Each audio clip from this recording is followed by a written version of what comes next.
What's your advice for people who are looking to find a great relationship? It seems like the culture right now is kind of at least in the younger generation, is a hookup culture, a non-committal culture, yet they're seeking and wanting connection more than ever, but they're afraid or they're constantly in comparison mode of other options.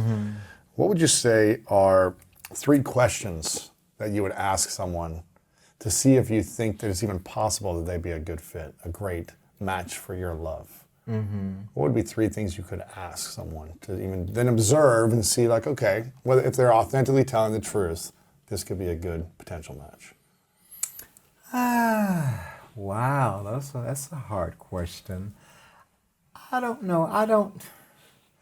I pick up things that often people don't say, and I don't even know what those 3 questions would be. I would really be completely sensitive and observant about what I feel. Like some people say, I'm really here for life. And something happens and they out of here. And they told me they were not going to divorce me. Right. But something happened. And they're out. And they're out. So I'm not saying they lied to me. I'm just saying, I would just experience and see how committed they are and how makes you how feel much around they them. stand behind their word. And, it's, because I know couples who have come to me where the lady was very spiritual and the man was atheist. You go like, do you love God? And the person says, no. And they're out of there, right? Right. If they answer that question, the other person wants someone who loves God. I have a couple like that. They love each other. They're together in some kind of way. He got into her spirituality. Right. Well, there you go. Yeah, so, we all grow and evolve and shift and change. I just pay attention. When someone is in a good dating experience, Yes. they start dating or they're in a good relationship and it seems like it's going really well. How would you support them in making sure they don't self-sabotage the relationship? Because I hear this a lot, that people like find something good and then they get scared. It's too good, or they self-sabotage and kind of like destruct the relationship. Yeah. Or they make some stupid mistake or they hurt the person. It's like, why do you think people do that? And how can we move beyond that so these negative thoughts don't ruin something that can be good for us? Well, my understanding and experience is that one has to love the concept and the idea of a relationship more than you do your ego. What does that mean? That means if I really want a relationship, so okay, here comes my stuff. Okay, I gotta run. See, that's my ego. Here's my fear. Or it's too good. So you have to love the idea of a relationship, that you go through the rough times, you have the conversations, you have the communication, you have your authentic moments, and work through it so we can sustain this relationship, rather than, I don't like that, or I don't like, and you stay in your ego. The I. Yeah. You have to get into the we.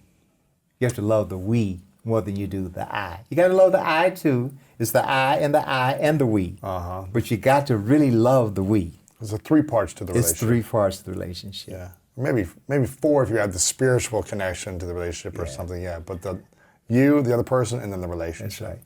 I'm sure that individual has been there before, in terms of, they get to this uncomfortable place. Where it feels good. You mean where uncomfortable, where like things are good. Okay. It makes them feel scared. Is that what you mean? Then they got work to do on appreciation and deserving. Deserving. Do I deserve this? Or maybe trust. Some kind of way is some kind of work on yourself of trust, of whatever, some kind of fear there. How do we learn how to feel like we deserve something good for us? Because I remember growing up feeling like I didn't deserve anything good. I was always kind of in beat up mode. I'm not good enough, I'm too stupid, I'm not, good looking, like I'm not talented, not smart. There was a constant like negative beat You didn't think all of that. All of it, yes, for many years. And so it drove me to try to make myself something to be accepted by others. but I still didn't believe in myself. For years, I was in that state of mind until I was able to process the healing of the traumas of the past. For me. Yeah, I'm sure. Now, I was still a functional human being, but I had this like resentment and anger and feelings inside. But how do people get to a place of, you know what, I deserve to feel loved. I deserve a healthy, conscious relationship. I deserve a person who is trustworthy and who's honest and in integrity. And, you know, how do we get to that place of feeling like we deserve it and knowing it? Well, that's deep-seated work. I mean, what I experience a lot from individuals, they intellectually know that they may not that they have that idea in their psyche that they're not deserving. Yes. That's intellectual, but I find that a lot of people are frozen on the feeling level. So it's like the sadness around whatever happened in the childhood experience that caused you to shut down and to, identify with undeserving stuff. The feelings around it are frozen. And so often when clients come with that, it's deep. And I have to take them through this trance work that I do into experiences of the childhood they completely forgot about. And the next thing you know, the tears come, which means they're de-thawing. The ice is breaking. Oh, interesting. What do tears do for us? What is, that process? It releases that stress, that hurt, that pain.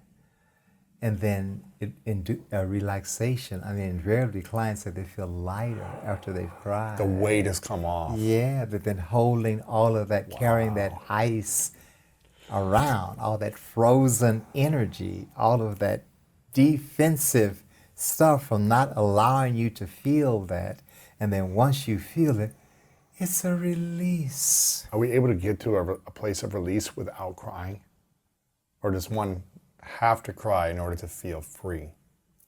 Well, that's the emotional arena. Okay. That's why I said they're all four arenas. And the mental, the intellectual, the emotional, what did you say, the spiritual, and the soul? Physical. Physical, gotcha.